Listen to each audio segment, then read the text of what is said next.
마태복음 9장 1절에서 8절 믿음과 죄 사함이란 제목으로 말씀 증거하겠습니다. 먼저 1절, 2절 같이 읽겠습니다. 예수께서 배에 오르사 건너가 본 동네에 이르시니 침상에 누운 중풍병자를 사람들이 데리고 오거늘 예수께서 그들의 믿음을 보시고 중풍병자에게 이르시되 작은 자야 안심하라 내 죄사함을 받았느니라. 그러니까 표적 때문에 주님에게 몰려오는 그 무리를 주님께서 제자들과 이제 떼어놓고자 제자들을 데리고 이제 요단 동편으로 이제 가시죠. 가다가 이제 풍랑을 만나서 풍랑을 또 잠잠하게 하시기도 했고, 또 요단 동편 그 가다라 지방에 이제 가셨을 때 어떤 일이 기다리고 있었나, 이제 귀신 들린 자를 만나서 뭐 귀신 들림이 어떤 건가,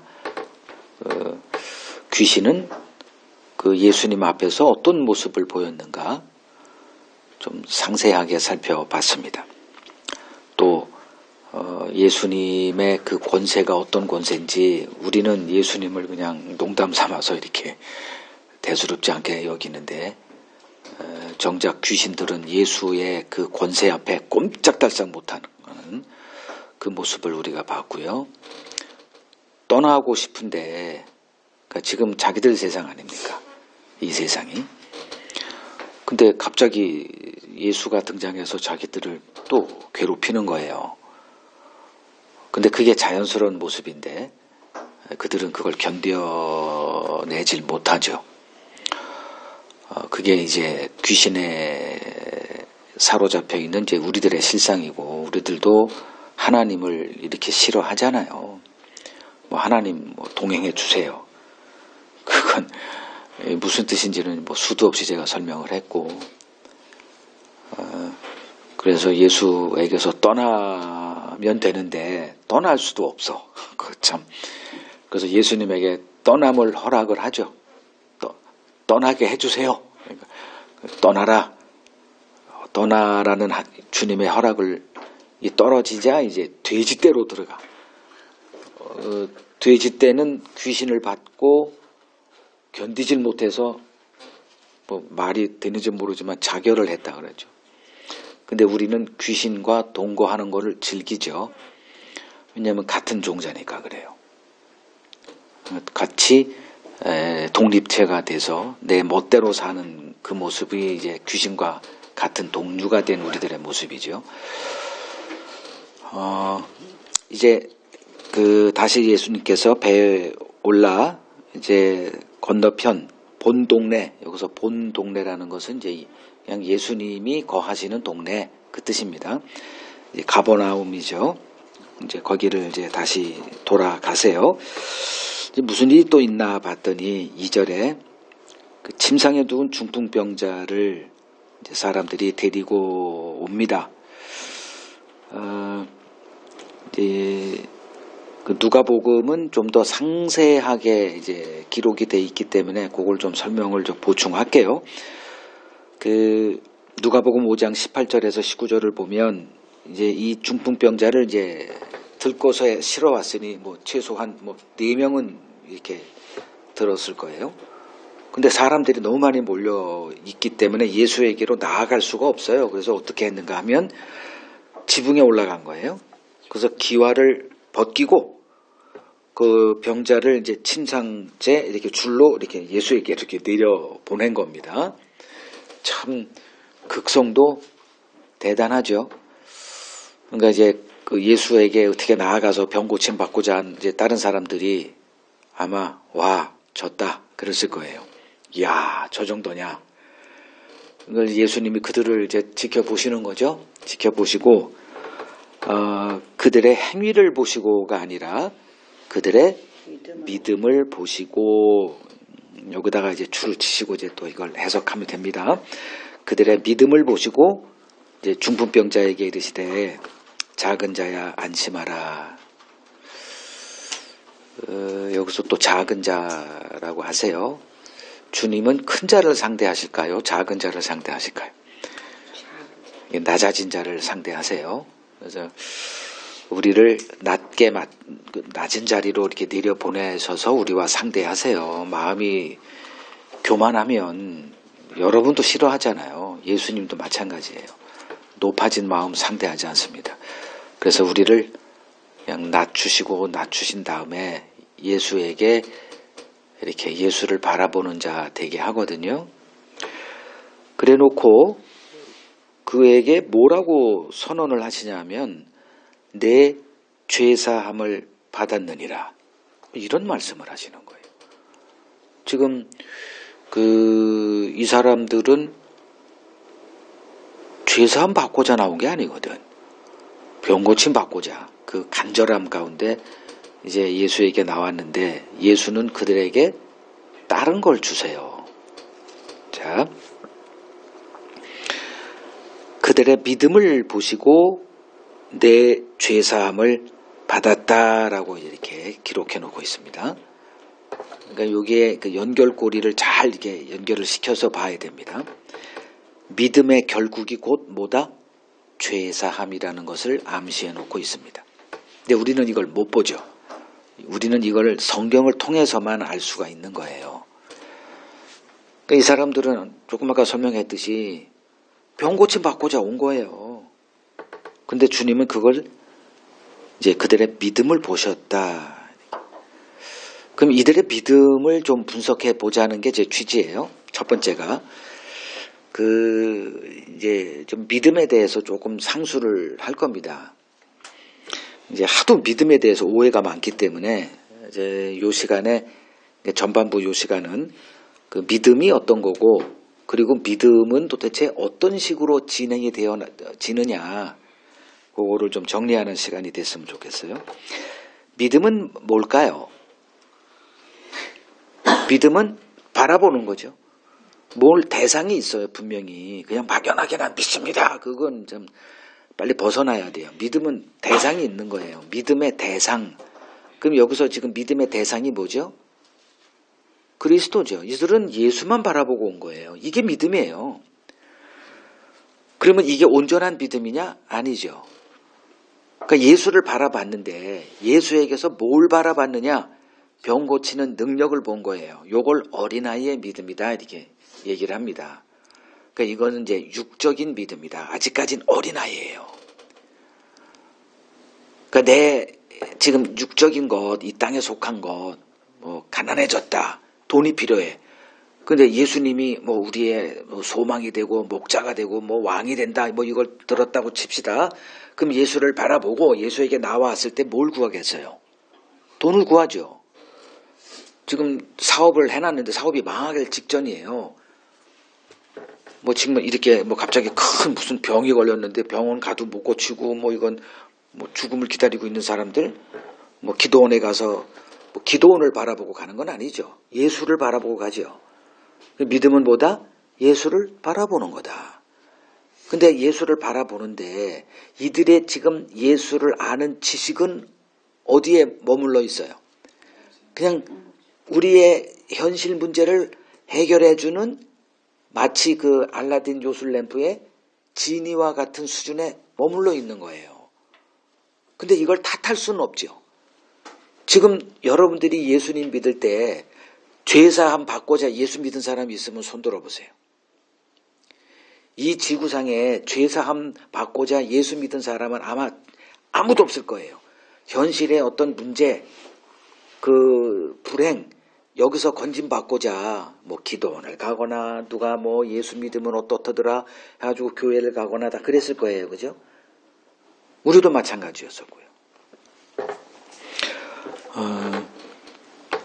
믿음은 그리스도를 바라보는 것인데 그래서 주님이 그들의 믿음을 보시고 이렇게 한 거죠. 나를 바라보고 온 거예요. 그 믿음을 본 거예요. 그 믿음이 문제가 있다. 이게 아니에요.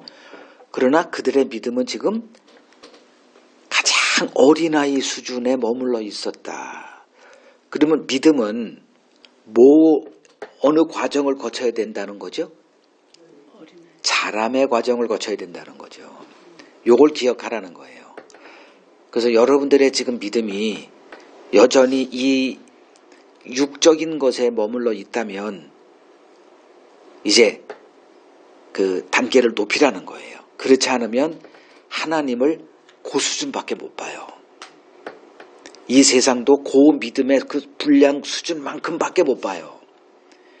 너무나 안타까운 거예요. 그걸 보면. 그래서 믿음을 자라게 하는 그 과정이 있다. 일단 그거를 정확하게 인식하시고 그 길로 이제 나를 하나님의 손에 이렇게 맡겨야 됩니다. 그러면 믿음은 어떤 거에 기초를 하고 있느냐? 지식과 기초를 해요. 그러니까 믿음은 하나님을 아는 지식, 여기에 털을 잡고 있어야 돼요. 그러니까 믿음을 자라게 한다. 그러니까 보통 이제 뭐 열심히 내가 그냥 의지를 발동해가지고 이거는 잘못된 길이고 흔히들 그렇게 생각을 하죠. 그러니까 믿음을 그냥 내 의지를 이렇게 해가지고 의지에 뭐 사나이 해가지고 나에게 중심을 맞추는데 그 믿음은 반드시 파산합니다. 하나님이 그런 믿음을 용납하지 않으세요. 믿음은 어디다가 기초를 둬야 되냐면 하나님을 아는 지식에 기초되어야 된다. 지금 하나님을 아는 지식, 그걸 조금 더 나아가면 그리스도를 아는 지식, 여기다 초점을 맞추시면 됩니다. 그래서 그 믿음의 주요 온전케 하시는 예수 그리스도를 바라보라. 히브리서 12장 2절에 말하죠. 우리 믿음의 주인 되신 그리스도를 바라보는 거. 그럼 그리스도를 바라보라가 뭘 얘기하는 거예요? 그리스도를 알아가라 그거죠. 그러니까 우리의 신앙생활의 본질은 예수에게 초점을 맞추고, 그러니까 구약의 모든 것들은 다 그리스도를 말하고 있었는데 그걸 보지 못했던 게 유대인들의 실패였었고, 예수님이 요한복음 5장 39절에 얘기하죠. 너희가 영생을 얻고자 성경을 연구하거니와 이 성경이 나에게 대하여 얘기하는 거야. 그런데 너희가 내게 오기를 원하지 아니하였도다. 이렇게 얘기하고 있거든요. 뭐 예수님이 말씀하셨으니 틀림없는 거죠. 그리고 막상 그것의 기초에서 구약을 보니 맞아요. 다 예수 그리스도만 말하고 있는 책이더라. 이건 여러분들이 확증해야 됩니다. 구약을 보면서 창세기 1장부터 말라기서까지 한 장 한 장 다 뭘 얘기하고 있더냐. 아, 예수 그리스도를 얘기하고 있는 책이 맞구나. 이걸 여러분들이 이제 확증해 가면서 예수 그리스도를 아는 지식에서 하나하나 이렇게 자라가야만 됩니다.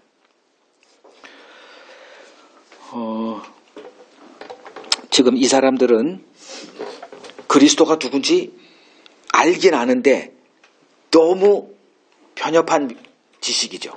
그냥 병 고치는 분. 그러니까 그 어떤 그 이적을 행하는, 그래서 이걸 표적 신앙에 머물러 있는. 근데 그 믿음이 이제 계속 그런 믿음에 거하고 있다. 이건 좀 심각하게 이제 검증을 해야 되는 거고, 시작은 그렇게 시작되더라. 그렇게. 그걸 탓하면 안 되고, 근데 계속 그것만 머물러 있다. 그러면 그거는 이제 심각한 문제고, 이제 책망받아야 되고, 이제 아주 하나님도 뭐 몽둥이를 갖다 들이대거나 이제 그렇게 되는 거죠. 하나님은 이제 이러한 육에 속한 우리들의 그 가장 어린 아이, 유아적인 믿음을 이제 붙들어서 장성한 믿음의 분량으로 세워가시는 일을 하나님께서 하세요. 그 근거 구절을 좀 보겠습니다. 로마서 8장 28절. 우리가 알거니와 하나님을 사랑하는 자 곧 그의 뜻대로 부르심을 입은 자들에게는 모든 것이 합력하여 선을 이룬다. 이 구절도 굉장히 왜곡돼서 이렇게 이해되는데, 선을 이룬다라는 성경에서 말하는 선은 하나님의 뜻을 말해요. 그 하나님이 의도하신 어떤 것을 이루어 가는데 모든 것을 다 합하여, 그러니까 우리에게 좋은 것도 있고 나쁜 것, 모든 것들을 다 두루두루 하나님께서 섭리하셔서 우리는 좋은 것만 원하잖아요. 근데 나쁜 것이 솔직히 더 많아요. 그냥 우리가 원치 않는 삶의 현실로 자꾸 하나님이 몰아가요. 아주 다양한 그 변수가 이렇게 등장하는데 그것이 다 이제 모든 것을 합하여 이제 이렇게 선을 이뤄 나가요. 근데 그 선이 뭐냐? 29절에 하나님이 미리 아신 자들 또한 그 아들의 형상을 본받게 하기 위하여 미리 정하셨으니 이는 그로 많은 형제 중에서 맏아들 되게 하려 하심이니라. 30절 또 미리 정하신 그들을 또한 부르신 그들을 또한 의롭다 하시고 의롭다 하신 그들을 또한 영화롭게 하셨다. 이 과정이 있다는 거예요. 그냥 예수 믿었으니 구원 받아서 그거로 이제 천국만 기다리고 있는 그게 아니고 하나님의 이런 뜻이 있다라는 거죠. 하나님의 뜻은 우리를 다 누구를 닮게 한다? 예수 그리스도를 닮게 한다. 최초에 하나님이 인간을 창조할 때 어떤 형상으로 우리를 지었죠? 하나님의 형상대로. 그 하나님의 형상이 우리 눈에 보이는 예수 그리스도의 형상이라는 거예요. 그래서 이제 구약은 우리들이 하나님의 형상을 에서 벗어났죠. 우리가 원해서. 그래서 그게 원하지 않는 거예요. 우리는 그게. 하나님의 뜻하고 우리는 항상 그게 마음에 안 들어. 그래서 우리가 원하는 우리의 독립적이고 우리의 뜻대로 되어지는 그런 삶을 우리가 선택해서 이제 하나님의 원수가 됐고, 그래서 하나님이 그 가운데 택한 자녀들을 다시 하나님의 형상대로 회복시키는 그 작업을 이제 잠깐 이제 맛배기로 구약은 보여줬고, 신약에서 예수 그리스도가 오셔서 우리가 이제 그분을 바라보면서 그분의 형상대로 자라가는 그 믿음의 양육을 하나님이 하신다는 겁니다. 그러면 이제 믿음의 결국은 이제 뭐냐? 예수께서 그들의 믿음을 보시고 내 죄사함 받았다. 그러니까 믿음의 결국은 죄사함이라는 건데, 이제 다른 말로는 베드로전서 1장 9절에는 믿음의 결국 곧 영혼의 구원을 받음이라 이렇게 얘기를 해요. 영혼의 구원. 그게 죄사함이에요. 그러니까 믿음이 있어야 예수에게로 나아가는데 우리는 초보 믿음이라, 그러니까 예수를 알긴 알아. 누구한테 이런 소리를 교회 가서도 듣고 누구한테도 들어요.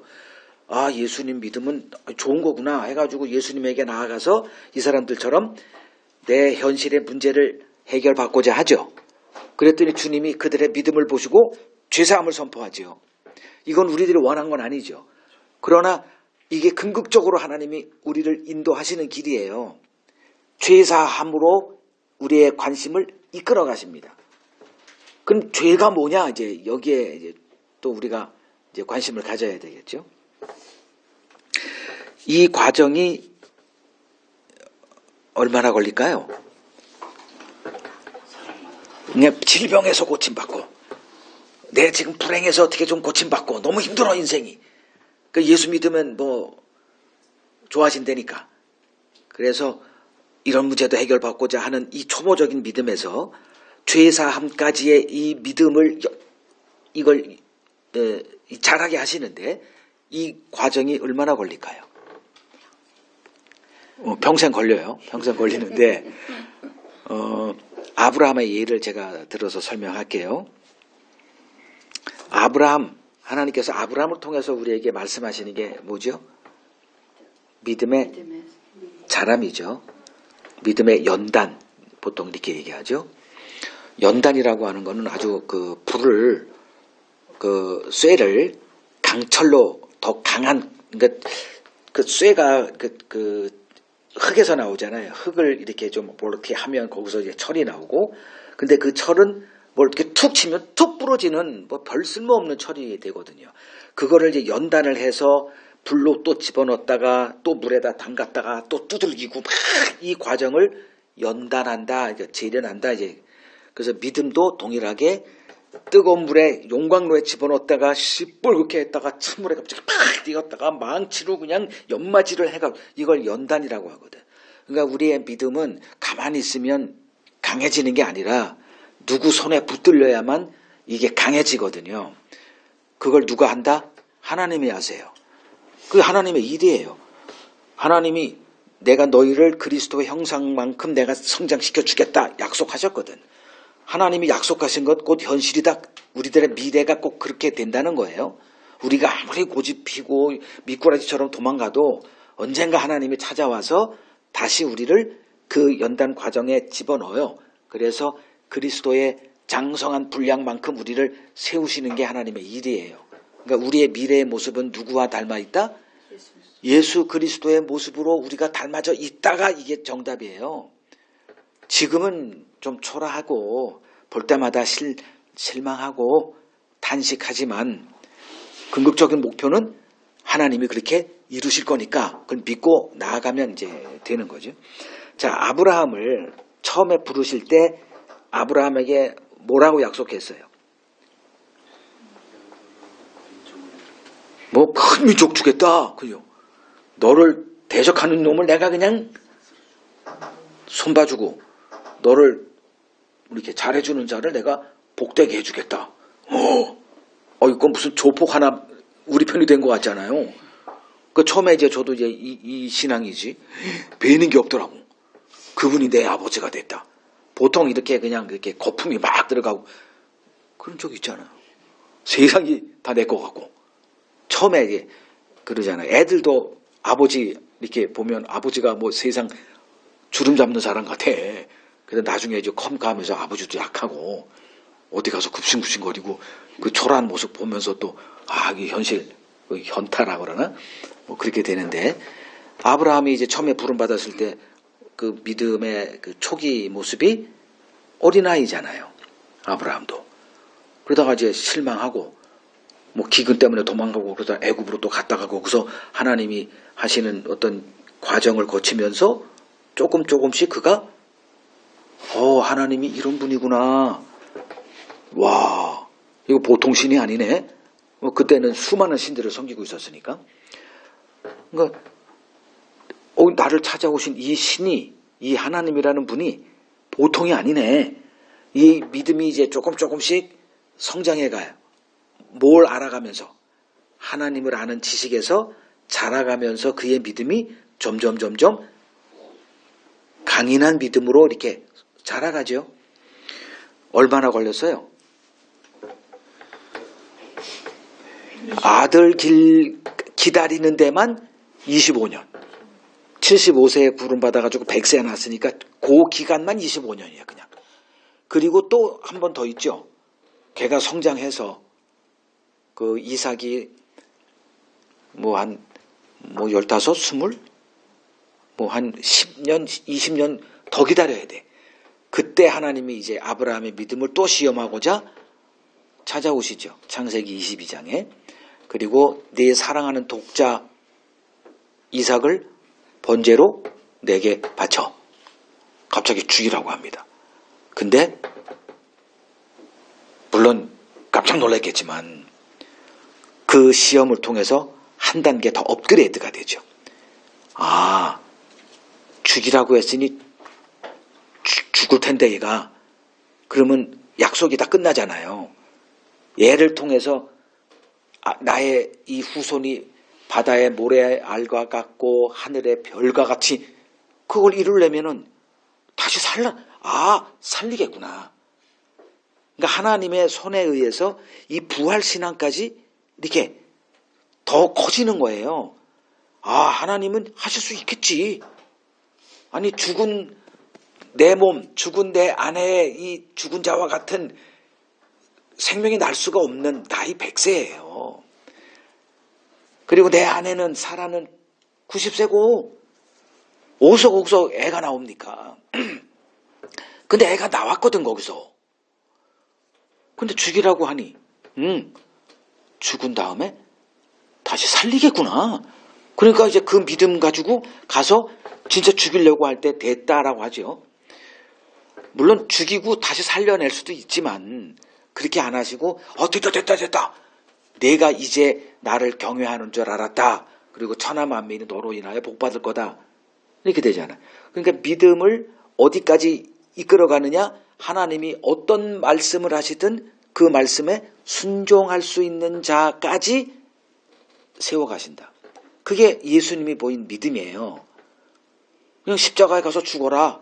그 십자가까지 그냥 나아가죠. 그리고 내 영혼을 아버지께 맡깁니다. 그리고 끝나는 게 아니라 살려내잖아요. 이게 아브라함의 믿음이에요.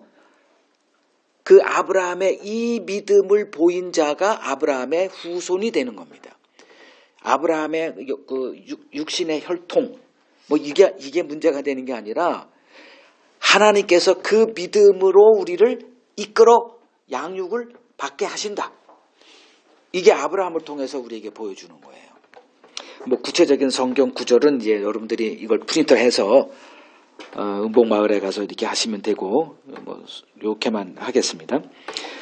믿음의 자람은 이거는 선택이 아니다. 필수다. 각오하시라는 거예요. 여러분들이 하나님께 부름 받았으면 반드시 이 과정을 거치게 된다. 이게 하나님의 뜻이에요. 그러니 마음을 단단히 잡수시라, 이 말씀을 드립니다. 그게 우리들의 삶 속에서 몇 년 걸릴지 몰라요.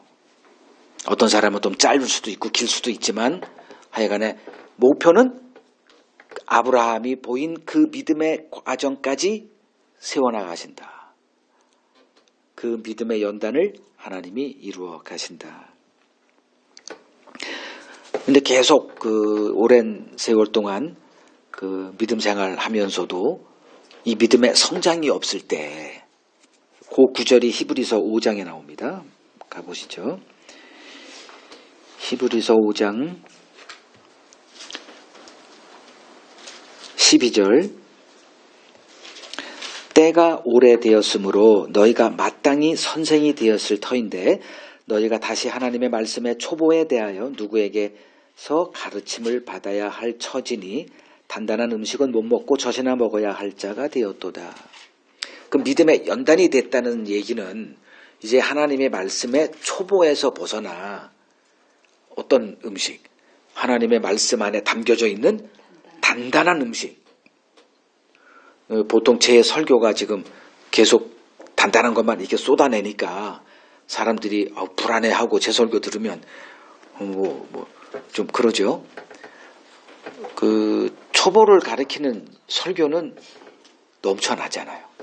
인터넷 아무데나 뒤져도 여러분들의 믿음의 초보가 되고 힘이 나게 만들고 하는 위로가 되는 설교는 넘쳐나니까 나라도 좀 단단한 거 좀 선포하자.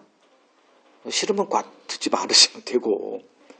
내 믿음이 단단해진 이유가 있어요. 이걸 하나님이 요구하시는, 그거 조금 이따 설명하고요. 지금 이 사람들의 문제가 뭐예요? 오래됐어요. 오래 신앙생활 했는데 여전히 믿음의 이 어린아이에 머물러 있어. 요 사람이, 이 지금 히브리서를 쓴 사람이 그걸 염려하는 거예요. 그건 뭔 문제예요? 말씀의 초보만 계속 하고 있어. 예수님의 부활, 예수님의 속죄, 계속 그거만. 그러니까 더 이상 발전이 나아가질 않아. 그래서 13절, 이는 젖을 먹는 자마다 어린아이. 그러니까 젖만 먹고 있어요. 그러면 안 되잖아요. 한 2, 3년 정도는 젖을 먹죠.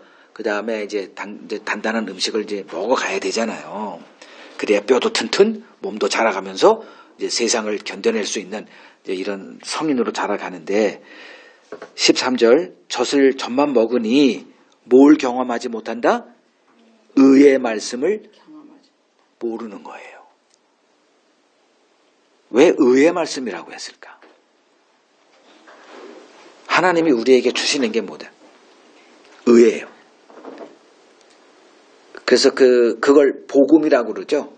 복음이 말하는 거는 로마서 1장 17절에 하나님의 의가 나타나서 믿음에서 믿음에 이른다, 이렇게 얘기를 해요. 복음에는 하나님의 의가 나타나서. 그러니까 여태껏 그 율법 안에서는 인간의 의밖에 없어요.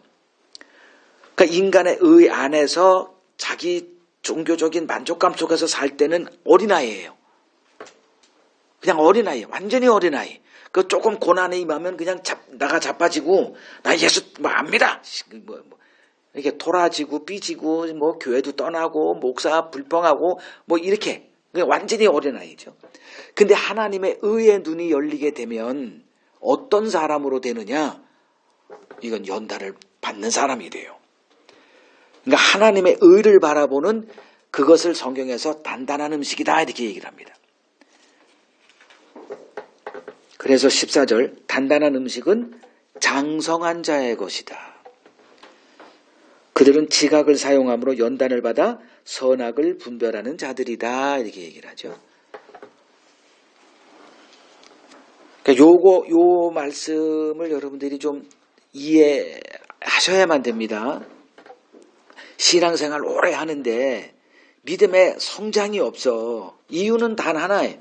계속 성경을 보면서 자기의 인간의 의, 신앙의 열심, 그 흔히 여기서 얘기하는 신약에서 얘기하는 바리새인의 신앙, 오늘 여기서는 이제 서기관이 등장합니다. 그 신앙에 딱 멈춰 고정되어 있는 거예요. 그냥 자기 중심적이에요. 그러니까 하나님을 다 어떤 방식으로 섬기냐면 내 유익을 위해서 하나님을 섬기는 방식이에요. 근데 하나님이 우리의 유익을 위해서 우리에게 어떤 삶으로 우리를 인도하시냐면 믿음의 연단을 위해서 고난으로 우리를 부르세요.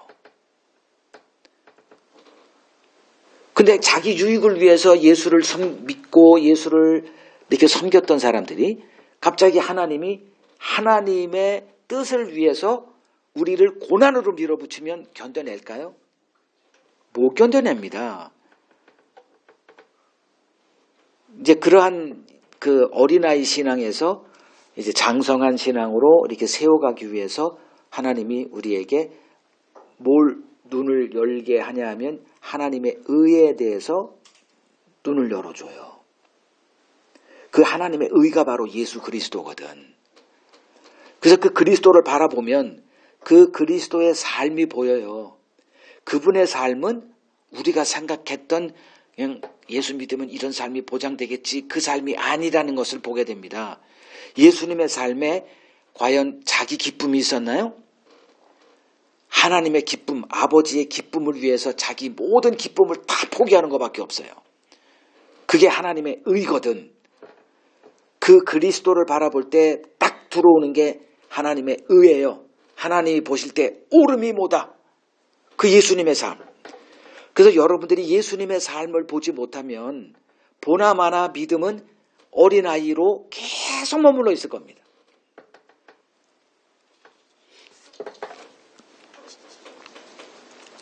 자, 믿음이 자라야 하는 이유에 대해서 잠깐 설명할게요. 믿음이 자라지 못하면 어떤 결과가 있을 것 같습니까? 이건 솔직히 우리들의 관심사가 아니에요. 우리들의 관심사는 그냥 어린아이에 머물러 있는 거예요. 그래서 항상 힘들 때 하나님 이제 이렇게 그걸 뭐라 그러지? 징징거린다고. 그걸 뭐라 그래? 애들한테. 응? 애들 뭐라 그래? 그걸 투정 부리는 그런. 이게 어린아이잖아요. 그 뭐 조금만 이제 뭐 이렇게 좀 책망을 하면 그냥 탁 터져가지고 목사님이 사랑이 없어. 내가 얘기했죠. 나 사랑 없는 사람이라고. 내 안에 사랑 없어요. 내 사랑밖에 없더라고. 내 안에 참 살펴봤더니. 제가 전하는 거는 그리스도의 사랑을 전할 뿐이지 내가 여러분 사랑한다고 얘기해봤자 기분은 좋겠죠. 목사 잘 만나가지고 행복하세요? 아니 세상에 그 성도 사랑하는 목사들은 널려 있더라고 보니까. 근데 나중에 보니까 다 사기당했어 내가. 지 사랑밖에 없더라고. 그 사람들이나 나나 똑같은 종자더라고. 우리는 DNA가 자기 사랑에 매여있는 이 죄덩어리밖에 없어요. 근데 뭘 성도를 내가 뭐 죽을 때까지 사랑하고 그런 사기를 치는데도 잘 쏘가 넘어가더라고. 그러니까 아예 나는 여러분 사랑 안 한다고 얘기하는 거예요. 그리스도의 사랑을 전해야지. 그래도 사랑은 해요.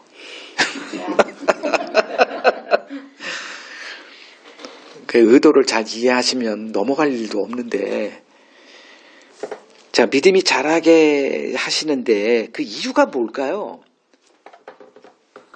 믿음이 자라야 뭐가 되니까? 이 구절 하나 보죠. 마태복음 25장. 마태복음 25장 20절을 보세요.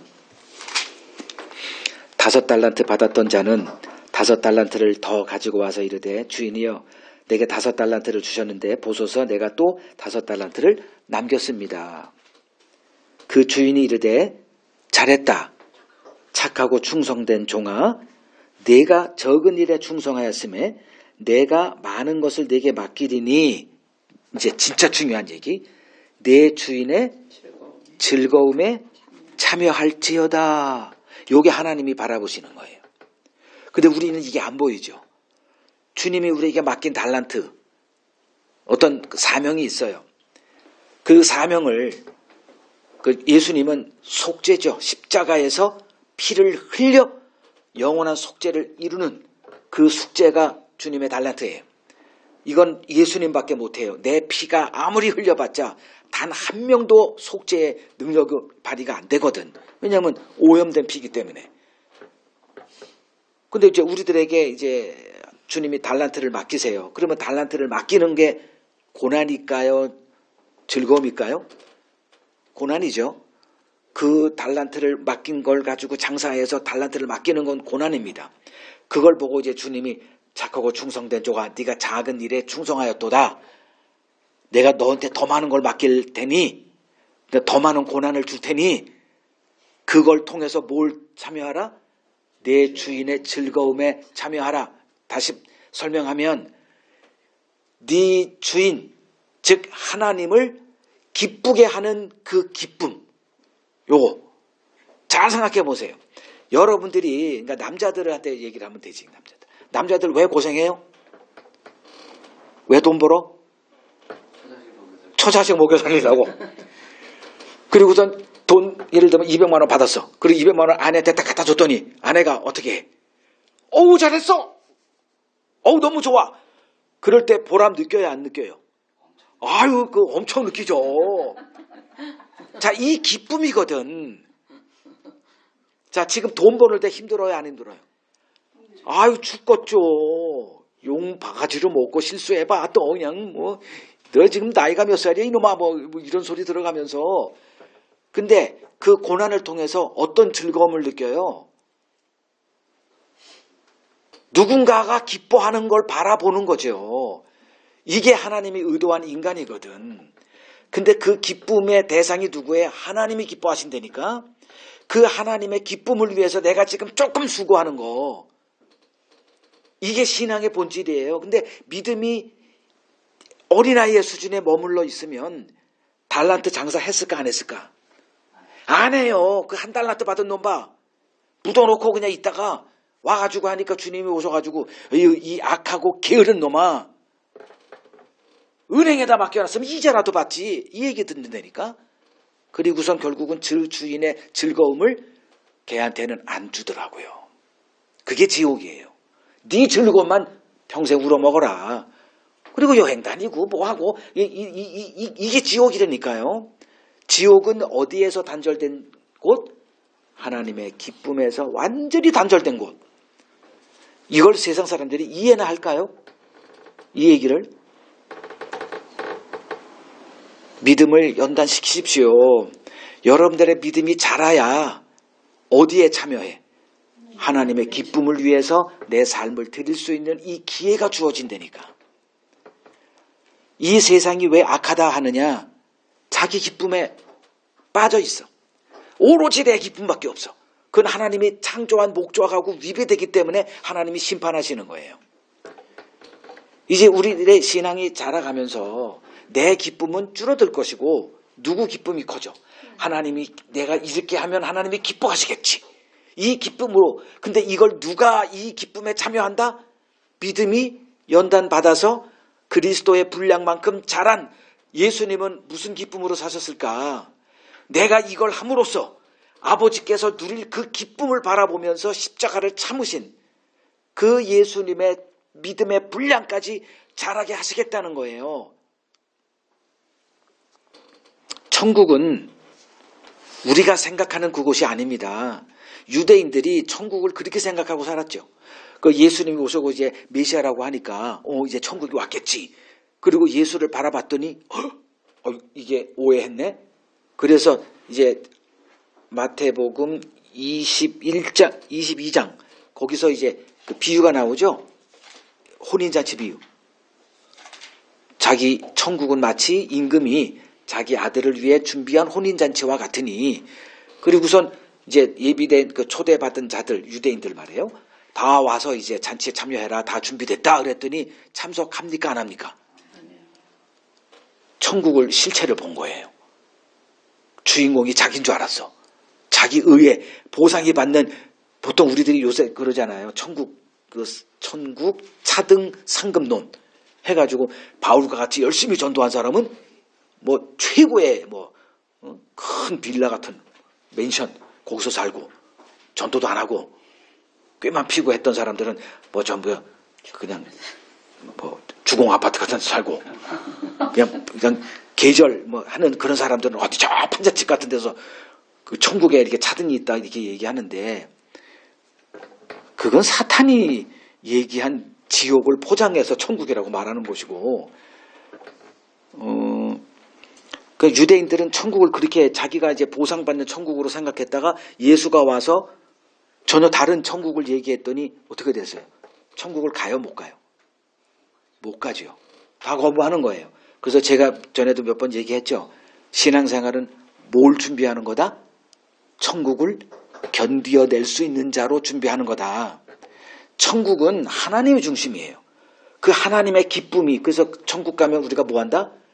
찬송만 한다 그러죠. 여러분 견뎌내겠어요? 아니 내가 한 것을 보상받기 위해서 천국을 기다리고 있다. 이렇게 신앙생활하는 자들이 가서 계속 그리스도만 찬송하고 나는 하나도 없어. 그래서 사탄이 떨어진 거예요. 내가 다 이랬거든. 사탄이 천사장이었거든. 지혜와 모든 것들이 다 걔한테 주어졌어. 근데 모든 영광이 다 그리스도에게 가는 거야. 아들에게만. 그러니까 걔가 삐져가지고 타락했잖아. 한순간에 떨어졌잖아요. 그와 같은 편이 된 게 우리고. 그럼 지금 천국 준비는 어떻게 뭘 하는 거다? 그 천국을 견뎌낼 수 있는 자로 나를 세워가는 거예요. 그냥 가만히 기다리는 게 아니에요. 그냥 천국 오면 그냥 탁 들어가서 누리는 게 천만의 그 유대인 꼴난다니까. 천국을 지어줘도 그들은 튀어나가요. 아 이게 아니다. 이거 다 이해하시는지 모르겠어요. 천국을 견뎌내는 자로 지금 하나님이 만들어 주시겠다는 거예요. 지금부터 하나님의 기쁨을 위해서 내 자신을 드리는 삶, 이 훈련이 돼 있지 않으면 천국 보내줘도 싫습니다. 이런 불행은 없어야죠. 쭉 신앙생활 한다 하면서도. 신자는 세상이 알지 못하는 하늘에 속한 기쁨에 초대받은 자들이에요. 이걸 모르면 신앙생활이 그냥 곤태로운 거예요. 그냥 맨날 똑같은 설교 듣고. 두 번째 단락 봅니다. 3절에서 4절 읽겠습니다. 어떤 서기관들이 속으로 이르되 이 사람이 신성을 모독하는도다. 예수께서 그 생각을 하시고 이르시되 너희가 어찌하여 마음에 악한 생각을 하느냐. 자, 첫 번째는 믿음의 자람, 연단에 대해서 얘기를 드렸고요. 두 번째는 악한 생각에 대해서 말씀을 나누겠습니다.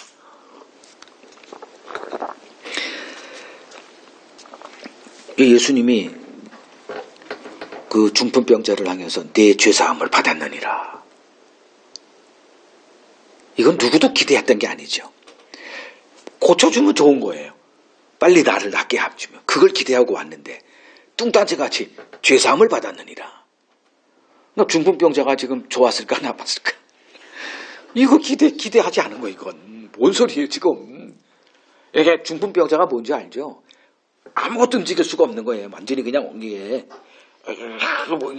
죄사함 이거 뭐고 나발이고 난 이랬겠죠.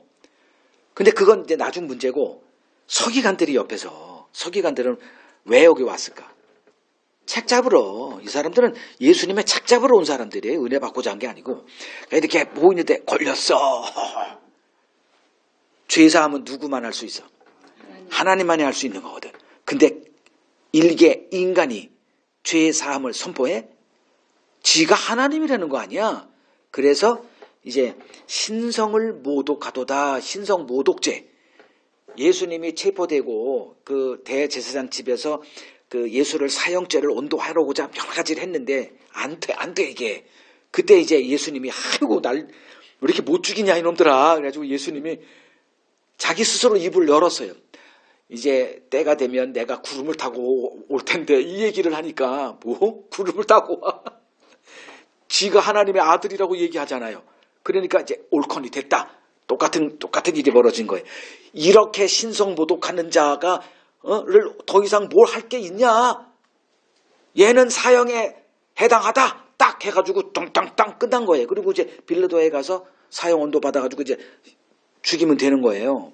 그러니까 신성모독은 사형에 해당죄는 중죄래, 중죄. 그러니까 누구나 이건 예수는 지금 해서는 안 될 그 선을 넘어간 거예요. 선이 있거든. 최소한.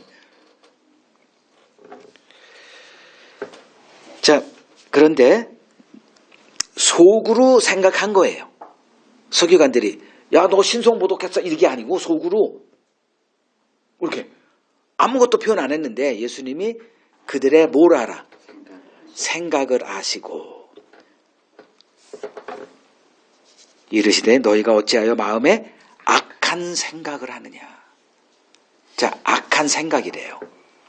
하나님께 악함이란 뭘까요? 지금 이 서기관들은 무슨 생각을 한 거예요?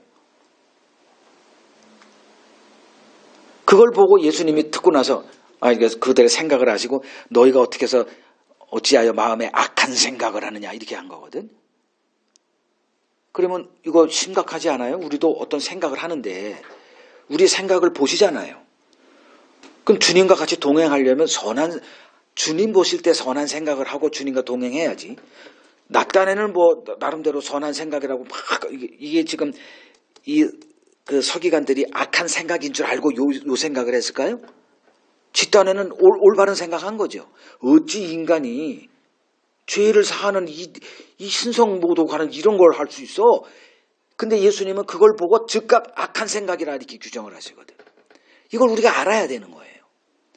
지금 내가 어떤 생각들을 계속 우리가 하고 살아요.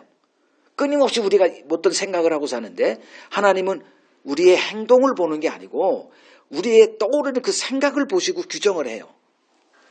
그러면 뭐가 악한 생각일까요? 지금 이 서기관들은 뭐 하는 사람들이에요? 서기관들의 정체성. 성경을 연구하는 사람이죠. 성경을 해석하는 자들이에요. 한평생 이들은 성경 연구하는데 자기 자신을 헌신한 자들이에요. 그러면 그 구약 성경이지. 이때는 구약 성경밖에 없었으니까 구약 성경은 뭡니까? 한마디로 율법이죠. 그 율법이 얘기하는 게 뭐예요? 인간을 정죄하는 거잖아요. 율법은 우리를 하나님 앞에서 입을 열 수 없게 만드는 거거든. 율법이 뭐예요? 하나님의 뜻이잖아요. 이렇게 해라, 이렇게 살아라. 그 율법이 우리에게 다가왔을 때 선택을 해야 돼요.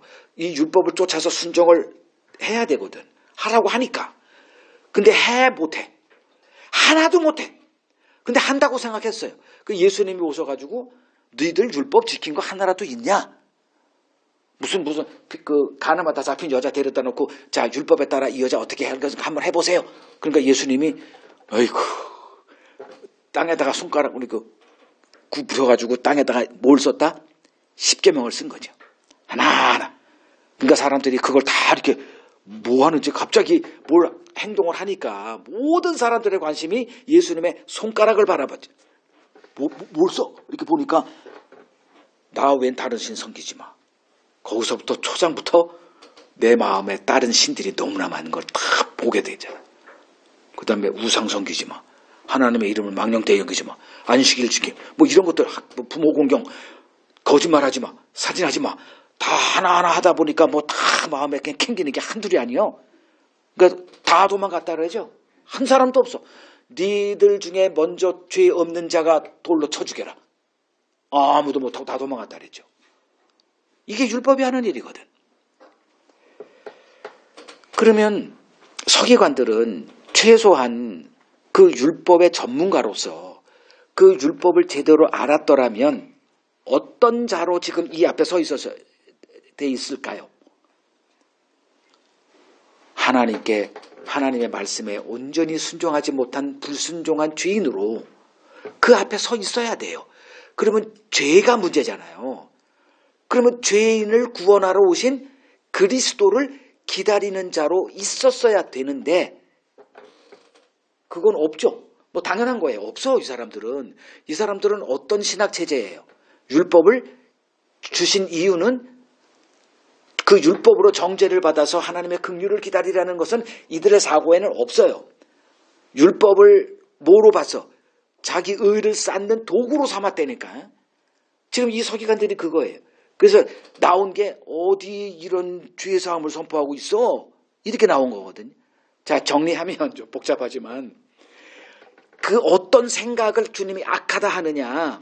하나님의 말씀을 인간의 관점으로 해석해서 나오는 모든 생각들이 하나님한테는 다 악한 거예요.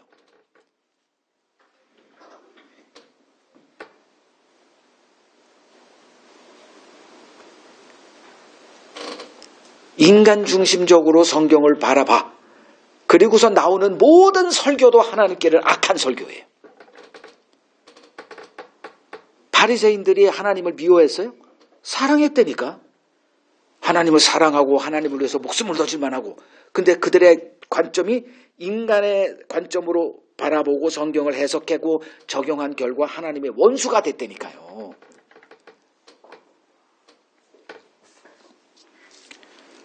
마태복음 16장 23절을 봅니다. 악한 생각의 전형이 여기서 드러납니다. 이제 예수님께서 드디어 이제 제자들에게 그 십자가에 대해서 그 가슴 속에 이렇게 품었던 비밀을 터놓죠. 그게 몇 절이더라? 21절에 그러자 베드로가 이런 일이 벌어지면 안 되잖아요. 막 이제 말다툼이 벌어졌죠. 그러자 23절에 그러니까 베드로는 예수님의 십자가를 막았죠. 뭐 때문에? 예수를 위해서가 아니라 예수가 지금 나라를 세워야 거기서 내가 국무총리 자리하던 이거잖아요. 그러니까 그때 예수님이 뭐라 그랬어요? 베드로에게 사탄아 내 뒤로 물러가라. 너는 나를 넘어지게 하는 자다. 내가 뭔 생각을 안 해? 하나님의 일을 생각하지 않고 도리어 뭘 생각해? 사람의 일을 생각하는 것, 요게 악한 생각이에요. 그게 하나님의 말씀 안에서 하나님의 일을 보지 못하고 사람의 일을 보는 거예요. 그냥 온통 어떻게 하면 하나님께 복 받지? 결국 우리들의 생각은 어떨 수밖에 없다. 악할 수밖에 없다. 못 벗어나니까. 나의 유익을 위해서 성경을 보지 뭐 누구를 위해서 봐. 그러니까 다 성경을 그런 식으로 하는 거예요. 예수님과 3년 동안 같이 있었던 베드로도 결국은 예수님을 몰라요. 그리고 예수님을 넘어지게 하는 일에만 앞장서. 그 중심에는 뭐가 있다? 자기 사랑이 있는 거예요. 내가 잘 돼야 돼. 그러니 예수님도 성공해야 돼. 죽으면 안 돼. 이게 예수의 십자가를 막은 거예요. 그걸 예수님이 너는 지금 사람의 일을 생각한다. 사람의 일이 뭐다? 나의 성공. 내가 천국 가가지고 으뜸되는 거. 이게 사람의 일이에요. 인간은 항상 이 수준을, 이 한계를 못 벗어나요. 그래서 예수와 비교해 보라는 거예요. 확연하게 아주 그냥 하늘과 땅의 차이가 나죠. 예수님에겐 자기 유익이 없어. 예수님에겐 오직 하나님의 일밖에 없어요. 아버지께서 나에게 맡기셔서 그래서 내가 이 땅에 왔지. 그거 하나밖에 없어요. 그걸 온전히 이루는 것밖에 없어요. 그래서 예수님 앞에 서야 된다니까. 그래야 내 할 말이 없어져.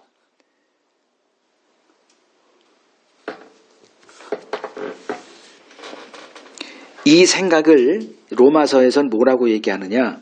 로마서 8장 6절에서 7절 봅니다. 육신의 생각, 영의 생각로 이제 비유해서 설명해요.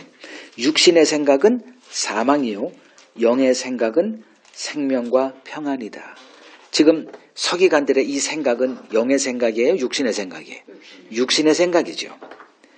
7절, 육신의 생각은 하나님과 원수가 되나니 이는 하나님의 법에 굴복하지 아니할 뿐 아니라 할 수도 없다. 이 육신에 속해 있는 인간은 영의 생각을 할 수가 없어요. 불가능합니다. 그래서 우리에게 뭘 부어준다? 하나님의 영을 부어주는 거예요. 그래서 성령이 우리 안에서 무슨 생각을 못하게? 육의 생각을 못하게 해. 그래서 전쟁이 벌어지는 거예요. 이게 신자의 정체성이에요. 신자의 생각에는 뭐가 벌어진다? 전쟁이 벌어지고 있다. 내가 생각하는 게 있어요.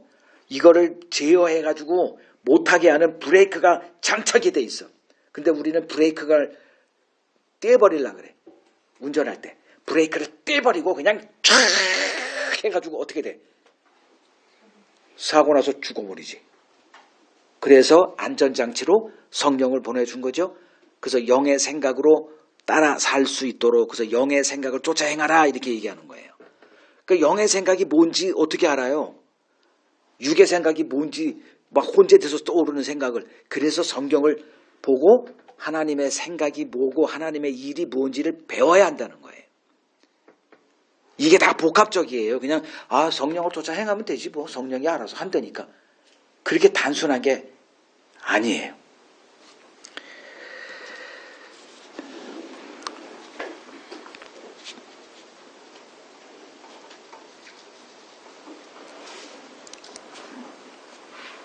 하나님께서 자기 아들을 이 땅에 보내심은 우리를 우리 죄로부터 구원하기 위해서였습니다. 이것이 하나님의 언약의 가장 본질이에요. 우리를 우리의 죄에서 구원하시는 거예요. 지금 예수님이 이 중풍병자의 믿음을 보시고 죄사함 받았다. 이게 맞아요. 근데 우리들의 관심사가 여기에 꽂혀 있지 않죠. 우리는 지금 병에서 고침 받는 걸 원해요. 가난에서 해방 받는 걸 원해요. 근데 하나님은 예수를 보내신 이유가 죄에서 구원하기 위해서예요. 그래서 죄사함을 선언하신 거예요. 지금 당장 죄사함이 되는 건 아니겠지만 얼마 후에 예수님이 십자가에서 그 일을 이루실 겁니다. 그 피가 과거, 현재, 미래에 총체적으로 한순간에 영원한 속죄를 이루실 거거든.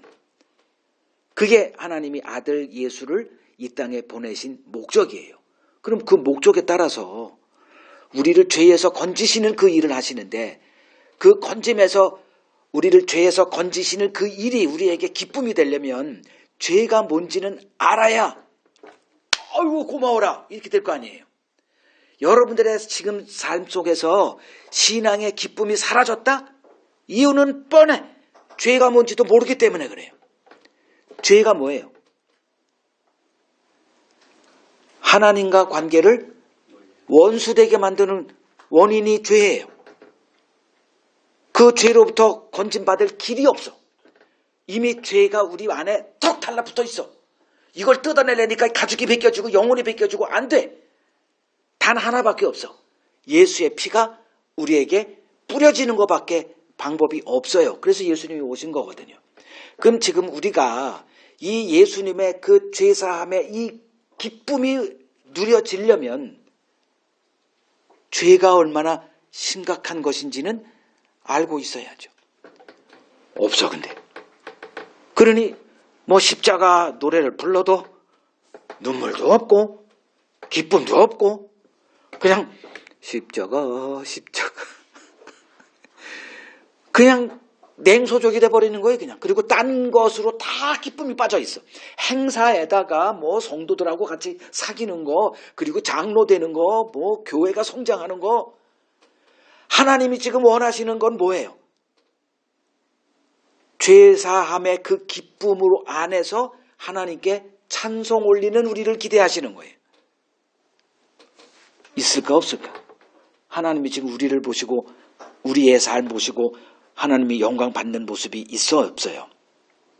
여러분 자신의 양심의 믿음의 양심에 손을 얹고 한번 해봐요. 여러분들의 기쁨의 지금 그 현 주소가 어디에 있어요? 하나님이 예수를 보내서 그 예수의 피로 나를 죄에서 건지심해 주신 그 기쁨이 솟구치려면 죄 안에 거하고 있을 때에 나의 영적인 그 비참한 실상이 보여야 거기서 내가 건진받았다. 이 기쁨이 솟구칠 거 아닙니까? 근데 그 것이 없어. 그냥 우리들의 삶은 그 예수님도 얘기했죠. 마태복음 24장에 때가 이르러 하나님의 심판의 날 종말이 오는데 우리는 뭐예요? 노아의 때와 똑같다 그러죠. 그냥 먹고 마시고 즐기고 결혼하고 시집 보내고 이거밖에 없어. 그러다가 호련히 홍수가 임하여 싹 쓸어버리는 것과 똑같다 이렇게 얘기했어요. 이거 심각하다 저는 생각합니다. 죄가 죄로 다가오질 않아요. 심판에 대한 두려움도 없어. 그냥 룰루랄라요. 그냥 교회 생활에 그냥 멋있는 찬송으로 2시간 찬송 올리고 그러면 하나님이 영광 받으셨다. 그 멘트가 나오고. 그거 하나님이 받으실까요? 이러한 우리는 죄가 뭔지 몰라요. 그래서 죄를 알게 하기 위해서 하나님이 성령을 보내줍니다. 그 성령 안에서 어떤 일이 벌어지느냐. 요거 한 구절만 보죠. 갈라디아서 보죠. 갈라디아서 3장 1절. 어리석도다 갈라디아 사람들아, 예수 그리스도께서 십자가에 못 박히신 것이 너희 눈앞에 밝히 보이거늘 누가 너희를 꾀더냐 이렇게 말합니다. 이들 눈앞에 뭐가 보여요? 십자가에 못 박히신 그리스도가 너희 눈앞에 밝히 보이거늘. 이 사람들은 어디 사람들이에요? 갈라디아 사람들은 유대에 온 적도 없고 골고다 가본 적도 없어요. 그냥 갈라디아라고 하는 그 터키 지방 어디인가 살고 있었던 사람이에요. 근데 세월이 예수의 십자가 사건 한참 후에 바울이라는 사람이 거기에 복음 전하러 가가지고 복음을 전할 때 그 복음을 듣는 사람들에게 뭐가 임해?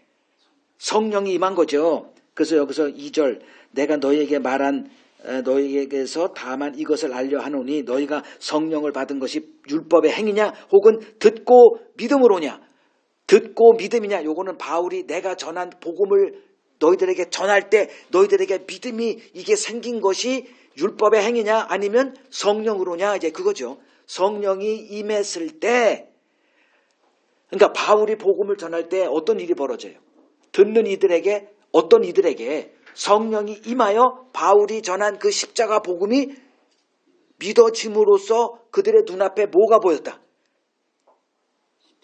십자가에 달린 그리스도가 그 눈앞에 보였다는 거예요. 그들이 가서 본 적도 없는데 바울이 전한 복음이 그들에게 들릴 때 성령이 그들에게 임하여 그들의 눈앞에 십자가가 재현된 거예요. 이 일이 없는 자는 신자라 부를 수 없는 거죠. 복음을 듣고 그 복음을 들을 때 성령이 역사해서 2000년 전에 골고다 사건이 내 눈앞에 재현되는 그 일, 이게 신자가 경험하는 일들입니다. 이들의 찬송을 하나님이 받으세요. 자, 이제 다음 구절 봅니다. 5절에서 8절 읽겠습니다. 내 죄사함을 받았느니라 하는 말과 일어나 걸어가라 하는 말 중에 어느 것이 쉽겠느냐. 그러나 인자가 세상에서 죄를 사하는 권능이 있는 줄을 너희로 알게 하려 하노라 하시고 중풍병자에게 말씀하시되 일어나 네 침상을 가지고 집으로 가라 하시니 그가 일어나 집으로 돌아가거늘 무리가 보고 두려워하며 이런 권능을 사람에게 주신 하나님께 영광을 돌리니라. 자, 첫 번째는 믿음의 자람에 대해서 배웠고, 두 번째는 악한 생각은 어떤 걸 말하는가, 그리고 세 번째는 하나님이 받으시는 찬송은 어떤 찬송인가예요. 자, 이들이 하나님께 찬송했죠. 뭘 보고? 죄사함을 받았느니라. 여기서 찬송했어요? 아니죠. 거기서는 예수를 향해서 무슨 신성모독하는 놈이 있어? 이런 소리만 들렸어요. 그리고 예수님이 이제 이런 말씀하시죠. 죄사함 받았다. 이 말과 일어나 걸으라. 이 말과 어느 게 쉽냐? 어느 게 쉬워요? 우리에게는 둘 다 어려워요. 둘 다 불가능한 거예요. 근데 예수님의 이 말 속에는 뭐가 담겨 있어요? 병 고치는 거는 유도 아니지 이놈들아. 이게 담겨 있죠. 죄사함을 위해서는 하나님이 인간의 몸을 입고 와야 돼요. 인간의 힘을 오며 죄사함이 되느냐? 아니에요. 십자가까지 낮아져서 고난당하시고 피를 흘리고 죽고 장사되는, 그리고 부활까지의 이 모든 전 과정이 다 필요해. 그래서 이 예수님의 고난당하심은 구약의 선지자들뿐만 아니라 천사들도 뭔 일이 돼 이게? 베드로전서 1장에 나오는 얘기예요. 신비에 속한, 아니 어찌 하나님이 고난을 당한대? 아니 죽지 않는 생명의 주가 되는 하나님이 죽는데 어찌 이런 일이 있대? 뭐 때문에? 죄사함 때문에. 이거는 보통 일이 아니에요. 하나님에게도. 근데 이들이 찬송을 뭐를 해? 그리고선 이제 이 말씀 다 하시고 나서, 이건 우리가 들어야 될 얘기고, 이제 사람들 눈에는 뭐가 보여? 이제 그 사람에게 야 침상 들고 일어나 가라 그랬더니 벌떡 일어나가지고 가니까 사람들이 깜짝 놀라가지고 하나님께 찬송 드렸다. 자, 하나님이 이들의 찬송을 받으시고 영광을 얻으셨을까가 제 질문이에요. 하나님이 이런 걸 가지고 영광 받지 않으세요. 하나님의 찬송은 딱 하나, 예수의 피로 죄사함을 받은 자의 입에서 올려지는 그 찬송만 받으시고 영광을 얻으세요. 그 일이 우리를 죄에서부터 구원하기 위해서 하나님이 하신 그 수고와 희생, 그 노력, 모든 계획들, 그게 다 십자가에 다 담겨 있거든. 근데 우리가 믿음이 연약하니 진급했어. 하나님께 영광 돌리자. 교회가 부흥됐어. 건물을 졌어. 한 3천억 들어갔어. 하나님이 기뻐 받으실 거야. 속지 마십시오. 하나님은 건물 따위로 영광 받지 않으시고, 우리가 뭘 한다 그래서 영광 받지 않으시고, 오직 예수 그리스도의 그 십자가의 희생이 우리에게 깨달아지고, 그래서 죄사함 얻게 하신 그 하나님의 은혜에 너무 감사해서 하나님 땡큐, 하나님 고맙습니다. 요 하나에 하나님은 영광을 받으세요. 여기에 다른 어떤 것도 희석되면 안 됩니다. 인간의 영웅적인 노력, 어떤 행위, 이게 개입되면 하나님의 영광이 사라져요. 정확하게 하나님이 어떤 찬송을 받으시는가. 자, 오늘 세 가지 이 말씀을 나눴습니다.